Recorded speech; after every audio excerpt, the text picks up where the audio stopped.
headquarters of common sense. Talk Radio. What do you think Elon Musk is aiming to do? Do you think he is planning to buy up the whole of Twitter? Because he's not going to be able to have any control over Twitter owning just 9.2%. So what do you think his purpose is here? Well, it may have been to just increase his fortune by even more. So since he's bought his 9.2% stake in Twitter, Twitter's share price has increased, I think, by something like 25%. So he's already made $750 million if he sells his shares tomorrow. But I hope it isn't just that. I hope that he actually is looking to exert some influence over Twitter. Twitter, when it first started, described itself as the free speech wing of the Free Speech Party. And it's now more like the kind of woke enforcement wing of the Democratic Party. It's become very censorious, very woke. And a couple of weeks ago, Elon Musk conducted one of those Twitter polls that you'll be familiar with, Julia, in which he asked what we should do about the fact that free speech is no longer alive and well on Twitter, and it's become a kind of propaganda wing of the Democratic Party.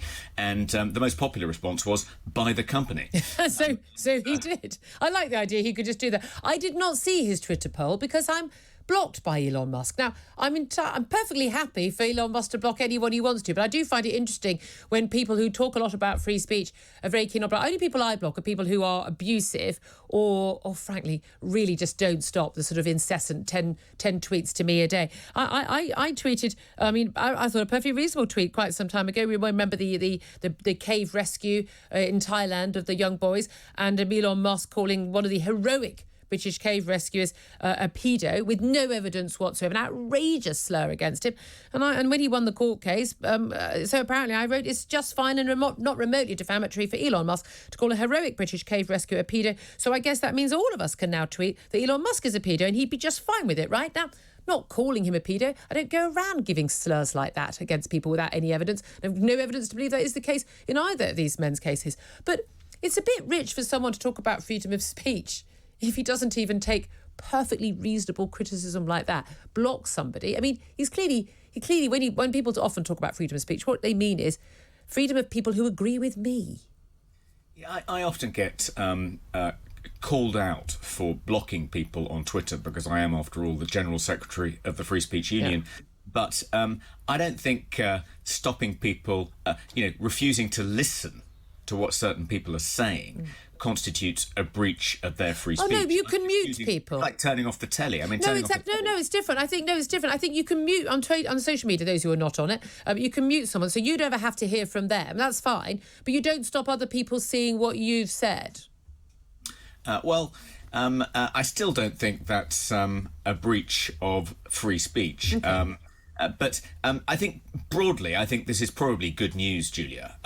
We know that even if he has blocked you, Elon Musk is generally more pro-free speech than the current owners of Twitter. There certainly is that. I mean, that's the thing. We have seen people, even, our good friend here to Talk Radio, Professor Carl Hennigan, Professor of Evidence-Based Medicine at Oxford University, who's among those who's been castigated for simply for raising questions and asking for evidence for any lockdown policy or any COVID policy, that he retweeted an article in the Mail, which was perfectly evidence based, and he had his Twitter feed taken down, and yet Twitter is fascinating. It's quite happy to leave up things like the Iranian president or the Russian authorities, death threats against J.K. Rowling. There's an awful lot that they seem to be quite happy to have up, and yet the abuse and the rape threats, the death threats to women who speak out about women's rights, and yet they will take down anybody who says, for instance, anything about, something that they feel strongly about. They are very censorious, but it's very much pick and choose.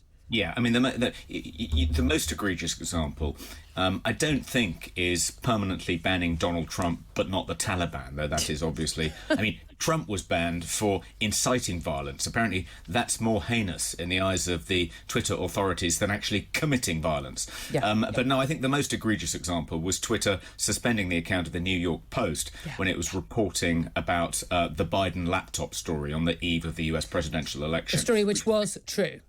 which turned out to be true.